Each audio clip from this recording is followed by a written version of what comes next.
ಇನ್ನು ಕಟಕ ರಾಶಿಗೆ ಸೂರ್ಯಗ್ರಹಣದ ಪ್ರಭಾವ ಹೇಗಿರುತ್ತೆ? ಕರ್ಕಾಟಕ ರಾಶಿಗೆ ಗ್ರಹಣ ಆಗುವ ಸಂದರ್ಭದಲ್ಲಿ ಸೂರ್ಯನ ಜೊತೆಗೆ ಚಂದ್ರನೂ ಕೂಡ ಇರ್ತಾನೆ.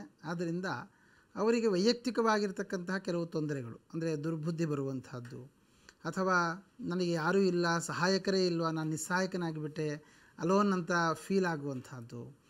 ಚಂದ್ರಮ ಮನಸೋ ಜಾತ ಅಂತ ಹೇಳಿದಾಗಿ ಮನೋಕಾರಕನಾದ ಚಂದ್ರನು ಯಂತ್ರಾಶ್ಮಕಾರಂ ನರಂ ಅಂತ ಹೇಳ್ತಾರೆ. ರವಿಯ ಜೊತೆಗೆ ಇದ್ದಾಗ ಯಂತ್ರಾಶ್ಮಕಾರಂ ನರಂ, ಯಾರು ಯಂತ್ರಕ್ಕೆ ಸಂಬಂಧಪಟ್ಟ ಕೆಲಸವನ್ನು ಮಾಡ್ತಾ ಇರ್ತಾರೆ, ಯಾರು ಅಶ್ಮಕಾರಕ ಅಂದರೆ ಕಲ್ಲಿಗೆ ಸಂಬಂಧಪಟ್ಟ ಗ್ರನೈಟ್ ಬಿಸ್ನೆಸ್ ಆಗ್ಬೋದು, ಕಲ್ಲು ಕೆಲಸ ಆಗ್ಬೋದು, ಯಾರು ಮಾಡ್ತಾ ಇರ್ತಾರೆ ಅವರಿಗಾಗುವಾಗ ಈ ಎಲ್ಲ ಕೆಲಸವು ಇದ್ದಕ್ಕಿದ್ದಂಗೆ ಕುಸಿದು ಹೋಗುವಂತಹ ಸಾಧ್ಯತೆಗಳು ಎಲ್ಲ ಇರುತ್ತೆ. ಜೊತೆಗೆ ಗುರು ಬಲವೂ ಇಲ್ಲದೇ ಇರುವಂತಹದ್ದು.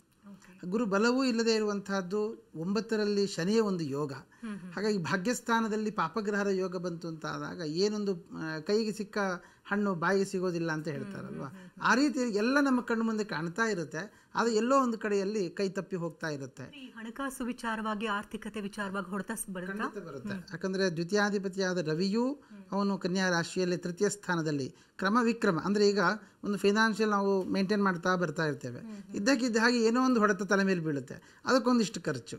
ವೃತ್ತಿ ಜೀವನದಲ್ಲಿ ಏನಾದರೂ ಏರುಪೇರಾಗುತ್ತಾ? ಜೀವನದಲ್ಲಿ ನೋಡುವಾಗ ಕರ್ಮಾಧಿಪತಿಯಾದ ಕುಜ ಇವರು ಚತುರ್ಥದಲ್ಲಿ ಬರೋದ್ರಿಂದ, ಅದು ಶುಕ್ರನ ಕ್ಷೇತ್ರವಾಗಿರೋದ್ರಿಂದ ಅಲ್ಲಿ ಒಂದು ಸ್ವಲ್ಪ ಇವರಿಗೆ ಸಿಗಬೇಕಾದ ಕ್ರೆಡಿಟ್ ಬೇರೆಯವರು ತೆಗೆದುಕೊಳ್ಳುವಂತಹದ್ದು, ಅದು ಇವರಿಗೆ ಸಿಗಬೇಕಾದ ಸ್ಥಾನಮಾನವನ್ನು ಒಳ ರಾಜಕೀಯವನ್ನು ಮಾಡಿ ಬೇರೆಯವರಿಗೆ ಕೊಡುವಂತಹದ್ದು, ಈ ತರದ ಕೆಲವು ಸಂಘಟನೆಗಳು ನಡೆಯುವ ಸಾಧ್ಯತೆ ಇದೆ. ಸ್ವಲ್ಪ ಎಚ್ಚರಿಕೆಯಿಂದ ಇರಬೇಕು. ಆರೋಗ್ಯದ ವಿಷಯಕ್ಕೆ ಬಂದಾಗ ಗುರು ವ್ಯಯದಲ್ಲಿ ಬಂದಿರದ ಕಾರಣ ಪ್ರಧಾನವಾಗಿ ಈ ಒಂದು ವಾತಕ್ಕೆ ಸಂಬಂಧಪಟ್ಟ ಸಮಸ್ಯೆಗಳು, ವಾತ ರೋಗ ಅಂತ ಹೇಳ್ತಾರೆ, ವಾತಕ್ಕೆ ಸಂಬಂಧಪಟ್ಟ ಮತ್ತು ಕಫಕ್ಕೆ ಸಂಬಂಧಪಟ್ಟಂತಹ ಆರೋಗ್ಯದ ವಿಷಯದಲ್ಲಿ ಜಾಗ್ರತೆ ಮಾಡಬೇಕು. ಆದರೆ ಷಷ್ಠ ಸ್ಥಾನಕ್ಕೆ ಗುರುವಿನ ದೃಷ್ಟಿ ಇರೋದ್ರಿಂದ ಹೆದರ್ಕೊಳ್ಬೇಕಾದ ಅಗತ್ಯ ಏನು ಇಲ್ಲ. ಕೌಟುಂಬಿಕವಾಗಿ ಏನಾದರೂ ಹೊಡೆತಗಳು ಬರಬಹುದಾ?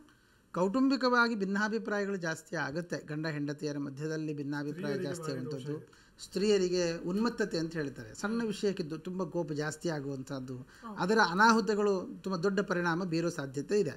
ಪರಿಹಾರ ರುದ್ರದೇವರಿಗೆ ಒಂದು ವಿಶೇಷವಾದ ಅಭಿಷೇಕ. ಹೇಗೂ ಅಮಾವಾಸ್ಯೆ ದಿವಸವೇ ಈ ಗ್ರಹಣವೂ ನಡೀತಾ ಇರೋದ್ರಿಂದ ಆ ಪ್ರದೋಷ ಕಾಲ ಅಂತ ಹೇಳ್ತಾರೆ. ಆ ಪ್ರದೋಷ ಕಾಲದಲ್ಲಿ ರುದ್ರದೇವರಿಗೆ ವಿಶೇಷವಾದಂತಹ ಒಂದು ರುದ್ರಾಭಿಷೇಕಾದಿಗಳನ್ನು ನಡೆಸುವಂತಹದ್ದು, ಬಿಲ್ವಪತ್ರೆಯಿಂದ ಅರ್ಚನೆಯನ್ನು ನಡೆಸುವಂತಹದ್ದು, ರುದ್ರ ಚಮಕಾದಿಗಳನ್ನು ಪಾರಾಯಣ ಮಾಡಿಸುವಂತಹದ್ದು, ಭಸ್ಮ ಧಾರಣೆ ಮಾಡಿಕೊಳ್ಳುವಂತಹದ್ದು, ಆ ಭದ್ರಕಾಳಿಗೆ ಸಂಬಂಧಪಟ್ಟ ಆರಾಧನೆಗಳನ್ನು ನಡೆಸಿಕೊಳ್ಳುವುದು ಕೂಡ ಬಹಳ ಒಳ್ಳೆಯದಾಗುತ್ತೆ.